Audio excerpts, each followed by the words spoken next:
Bonsoir à toutes et à tous et bienvenue à cette édition Les Titres. Le président de la République du Bénin, Patrice Talon, s'est rendu au domicile du révérend Emmanuel Oshofa ce 10 avril. Sa visite s'inscrit dans une démarche de rapprochement et de médiation spirituelle.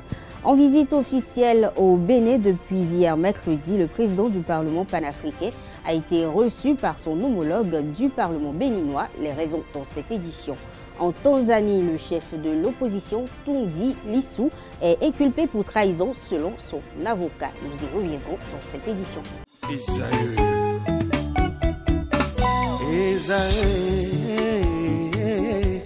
Vous recherchez une école de référence pour une double formation universitaire et professionnelle de qualité? Voici l'opportunité à ne pas rater. L'École supérieure d'administration, d'économie, de journalisme et des métiers de l'audiovisuel ESAE vous offre des programmes d'enseignement en licence et en master orientés vers l'emploi qui font d'elle une référence à travers les filières de l'administration générale et territoriale, l'administration du travail et de la sécurité sociale, droit, diplomatie et relations internationales, administration hospitalière, universitaire et intendance, journalisme et métiers de l'audiovisuel et toutes les filières des sciences de gestion. Une seule adresse, www.esae.bj. Rendez-vous dès maintenant sur nos campus ESAE Bedjromende au numéro 90 93 65 21 ou au numéro 98 98 14 00. Parakou sur le numéro 52 46 12 12. Aboumé Kalavi au numéro 52 88 44 44. Akpakpa au numéro 52 88 33 33. ESAE, l'excellence a un nom.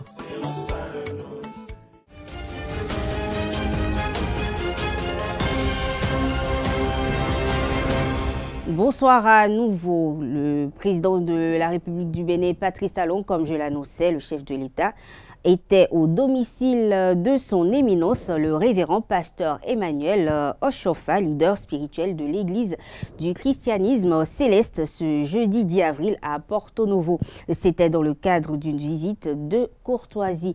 Et la rencontre s'est tenue en présence de plusieurs anciens de l'église, témoins d'un moment fort en symbole. Au cœur des échanges, l'unité entre les leaders religieux et politiques dans un esprit de paix, de dialogue et de responsabilité partagée. Et elle était également l'expression de la volonté du chef de l'État de maintenir le dialogue et une franche collaboration avec les différentes composantes de la nation.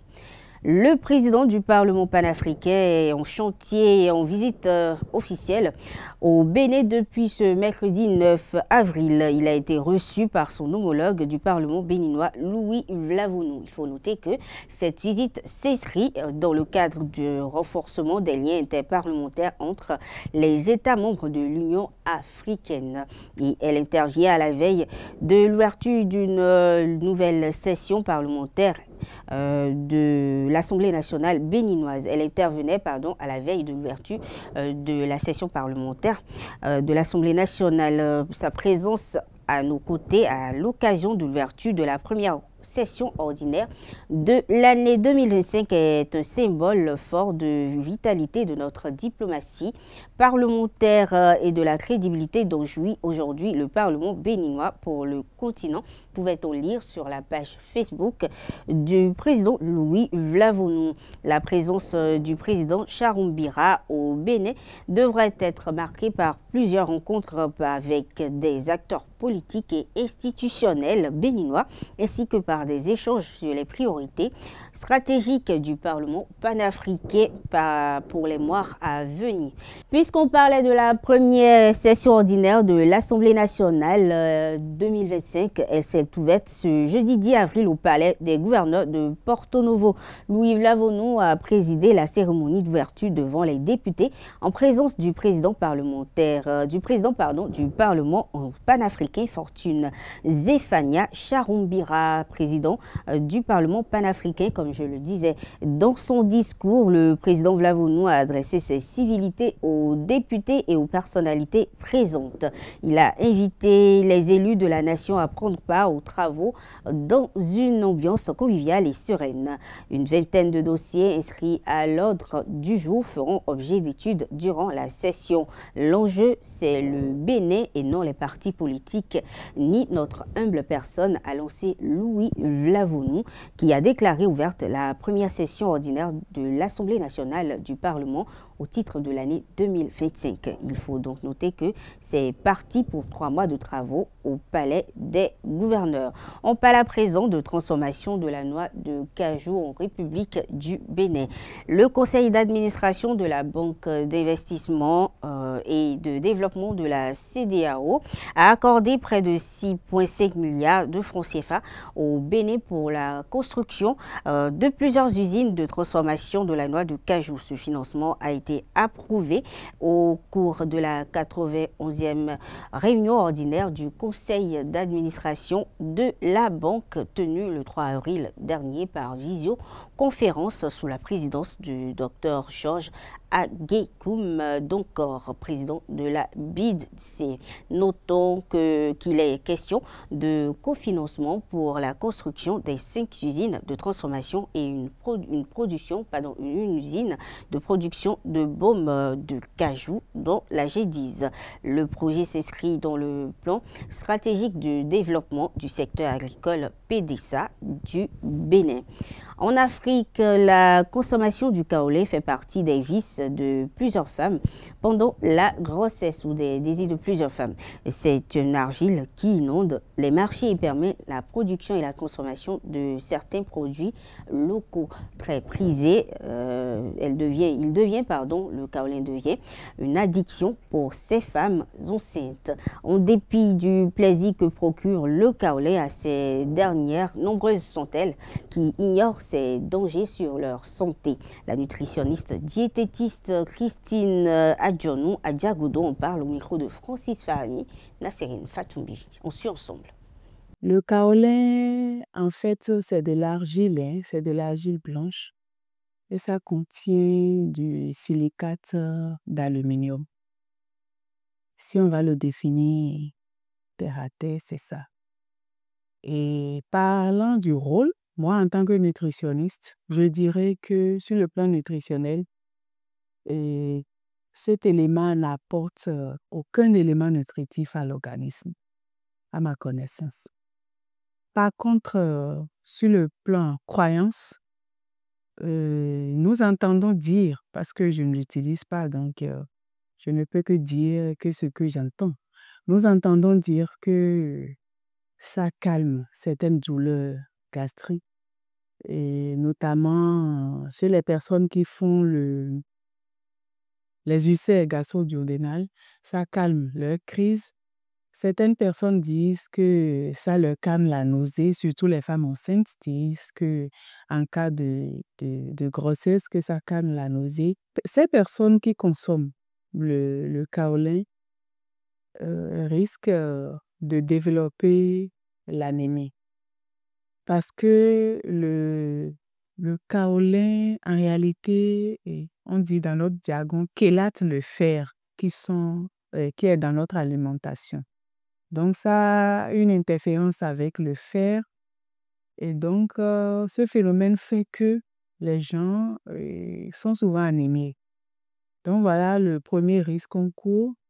Autre risque, vu que c'est de l'argile et ça contient forcément certains métaux lourds. D'accord? Ça contient des métaux lourds. De façon générale, je disais qu'il y aura un manque de fer. Donc, nous disons souvent une carence en fer. De façon générale, chez tout le monde, vous allez constater que ceux qui consomment le calabar ont un risque de faire l'anémie. Donc, la conséquence, c'est la carence en fer. Chez les femmes enceintes, vu que ça chélate le fer, ça peut tout de suite entraîner un ralentissement du développement au niveau du fœtus. Donc, le fœtus à l'intérieur aura un retard de croissance parce qu'il aurait besoin de certains éléments pour pouvoir croître, vu que le kaolin chélate ces éléments chez la mère et dada, ça aura un impact sur le développement de l'enfant, puisque l'enfant puise les éléments chez sa mère pour se développer.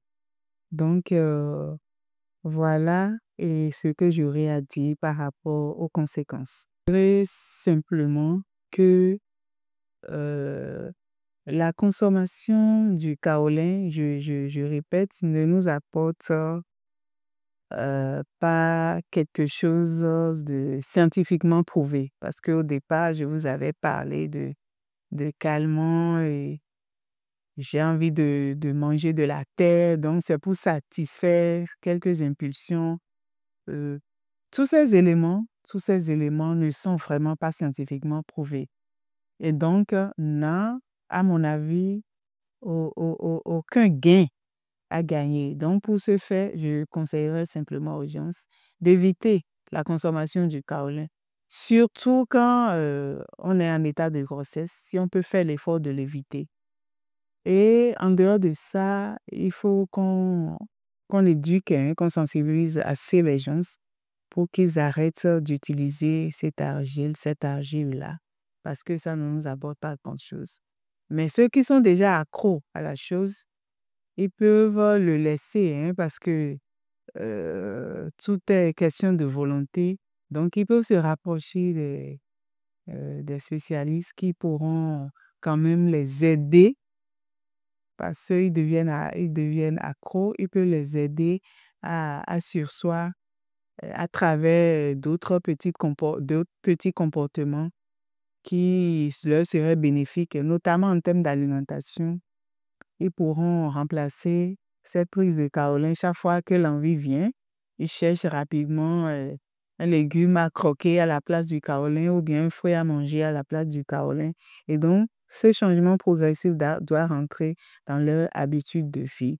Sinon, les enfants sont exposés au retard de développement. Dans un contexte où les dynamiques familiales sont en pleine évolution, les considérations économiques et sociales s'avèrent déterminantes, rendant la décision du nombre d'enfants à avoir plus complexe que jamais. Certains choisissent d'avoir beaucoup d'enfants. D'autres optent pour une approche plus minimaliste sur le sujet.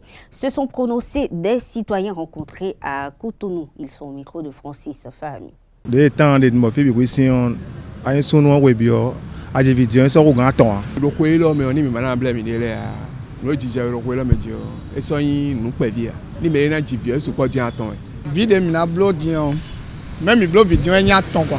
Maintenant, j'ai vu que après tout, nous sommes les bénéficiaires, sinon les bénéficiaires. Au village, on dit non, village, on bio, délinquance, c'est bien. À moi, à garder à temps, alors tu n'as pas où. Ne sont pas dire. Attends ouais nani attends c'est que attends ouais né quoi c'est que moi à soupe ou rien mais y a que gbemiton mina mo bi bro gbemiton mi blo bi ti yin bi attends bien oui mais c'est quoi dans tête de à un sonu à division sur au grand temps né et soupe dion attends soupe dion à tête quoi soupe dion attends à moi et soupe dion ni quoi tête de vi soupe via. Alors on comprend fi sous point via ba me non akwa no de te wa mo jibi gege wa mo kono de ba jibi gege a kono de division we aton bo na mo te pe nku ye u ganji parce que jibi gege ma so te sur le temps mo bo nku pe ye u ene. Dans plusieurs pays d'Afrique, il est courant de remarquer ces dernières années le phénomène de femmes et de mères célibataires qui prend de l'ampleur et suscite des interrogations au quotidien. Au micro de Kanté Amoussou, quelques citoyens en parlent. On les écoute. De nos jours, maman célibataire, il y en a de plus en plus. D'autres mamans créent de leurs propres mains parce qu'elles veulent que l'homme même. Elle va chez les traditionnels. Au lieu de lui faire le vrai basse, on lui donne du poison. Elle va mettre dans le repas de son mari, et le mari décède. Il y a d'autres, quand ils cherchent premièrement la femme pour la marier, ils montrent ce qu'ils ont. Je vais te faire ceci, je vais te faire ceci. Vous avez vu, et c'est lorsqu'elle est venue dans le foyer maintenant, après avoir un enfant ou deux enfants, elle se rend compte que le monsieur là c'est un faux type. Il y a beaucoup de femmes aujourd'hui qui ne veulent pas souffrir avec leur mari. Une d'eux, ils abandonnent leur mari. Une d'eux, ils abandonnent leur mari. Commencez par porter des mini-jupes. C'est le manque de travail. La jeunesse, beaucoup aujourd'hui, pour avoir le bac, il faut avoir près de 20 ans. Aujourd'hui, à 16 ans, les gens ont déjà le bac. Licence avec 18 ans. et ils ne gagnent rien. Après ça aussi, il y a les hommes qui bassent les femmes. Si vous bassez une femme, hein, vous n'allez pas continuer. Vous allez faire un temps seulement, vous allez faire seulement un temps et vous allez vous séparer. Et on voit encore de ces gens de mères célibataires. Communément appelés Tokpa, les minibus sont un moyen de transport en commun populaire au Bénin. Il s'agit de taxis collectifs à ligne régulière et à prix forfaitaire qui circulent dans la région de Cotonou et environ. L'élément que vous allez suivre aborde le mode de conduite et le comportement des conducteurs de ces minibus à Cotonou. Suivons ensemble. Des fois, ils sont pressés. Des fois, ils se droguent. Je ne sais pas si ceux-là ont leur permis. Beaucoup ne sont pas en règle. Si on prend ceux qui conduisent ces bus Tokpa, la plupart, 80% on dirait, ne sont pas en règle. Il suffit que l'élément A soit tenu, le volant c'est fini, on le met dedans et puis on lui donne un bus. Vraiment, il faudrait que le gouvernement aussi pense aux populations parce que la vie est très chère. Sérieusement, c'est un secteur vraiment désordonné. Il faut que les dernières rigueurs soient imposées pour maîtriser la sécurité routière afin que ça ne se passe plus. Nous allons dire que ces 2 mois passés, le mois passé et ce mois, font déjà rage de plusieurs accidents qui ont coulé beaucoup de sang. Alors là, que le gouvernement prenne ses dispositions et réfléchisse, cherche les causes de ces accidents. Pas seulement au niveau des chauffeurs. Nous avons plusieurs choses où il faut rechercher la base de ces accidents-là. Nous sommes le Bénin quand même. Même si on a pris toutes les mesures, il y aura toujours d'accidents. Mais seulement, il y a d'autres accidents, c'est la faute des conducteurs. Quand il y a trop de soucis, avant qu'on ne quitte la maison, voilà, les cas d'accident là se passent. Aujourd'hui, les Béninois ont beaucoup de soucis. Celui-là a des soucis de sa famille, comment trouver de gains, de causes pour nourrir sa famille.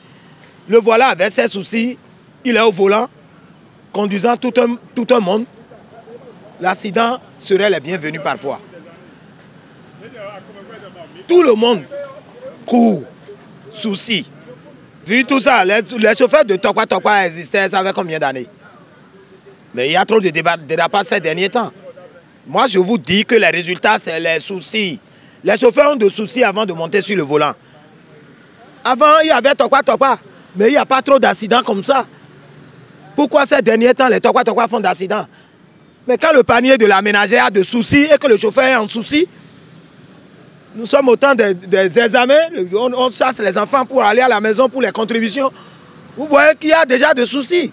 Et le chauffeur sur le volant, l'accident serait le bienvenu dans sa conduite.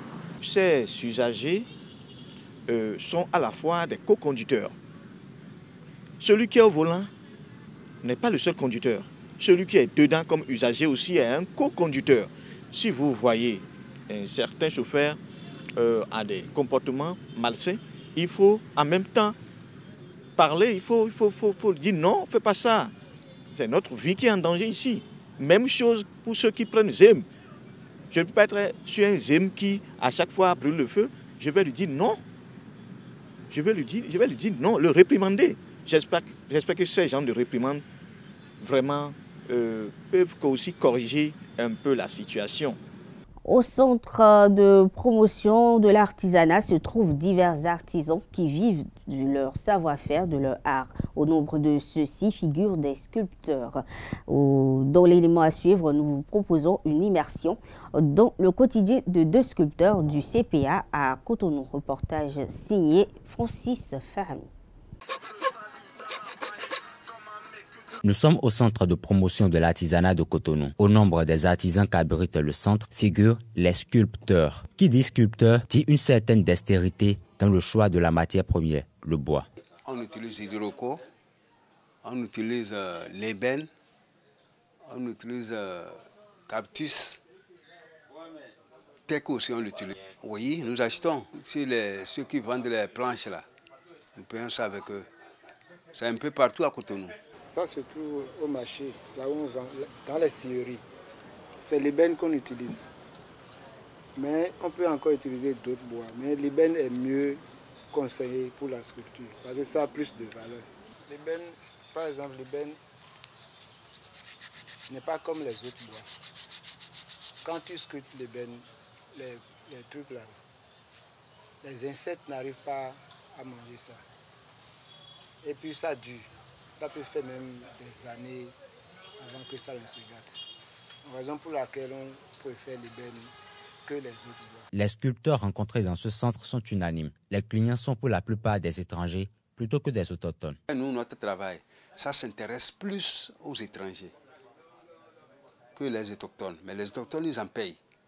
Mais les étrangers payent plus que les autochtones. C'est ça là, par exemple, avec 25 000, déjà tu as ça. Ça dépend de l'œuvre. Ça au moins, c'est 20 000. Là, c'est une porteuse avec bébé au dos. Et comme là n'a pas de prix, ça peut aussi dépasser 20 000. Ça dépend du client aussi. C'est un peu de tout. Il y a les blancs, il y a les africains aussi. Mais les blancs sont plus nombreux. Un sculpteur peut parfois remonter le temps pour y puiser son inspiration, comme ce fut le cas avec cette porte. C'est une porte Dogon. Chez les Dogon au Mali, ils utilisent ça comme porte de chambre, qui est devenue maintenant un objet d'art, car vous allez voir les dessins dedans qui expliquent ce que l'homme est. Celui qui a mis la porte, c'est ce qu'il a fait. Tu peux trouver les guerriers, tu peux trouver les guerriers, tu peux trouver les émissaires du roi, tout ça. Tu peux trouver aussi les danses de masques. Cependant, le bois n'est pas la seule matière première qu'utilisent les sculpteurs. Dans certains cas, ils utilisent le cuir. Vous allez voir des objets taillés en cuir. C'est du bois couvrir de cuir. Tu vas voir les grandes caisses. C'est du cuir dessus. Mais c'est des malles que les gens utilisent pour garder les choses. Vous allez voir les bijoux. Les bijoux en perles, en cuir, en bois, en plastique. Tout vous allez voir. Presque toutes les peaux on utilise ici. Mais pas peau de cochon. On ne peut pas. Oui, mais on ne peut pas.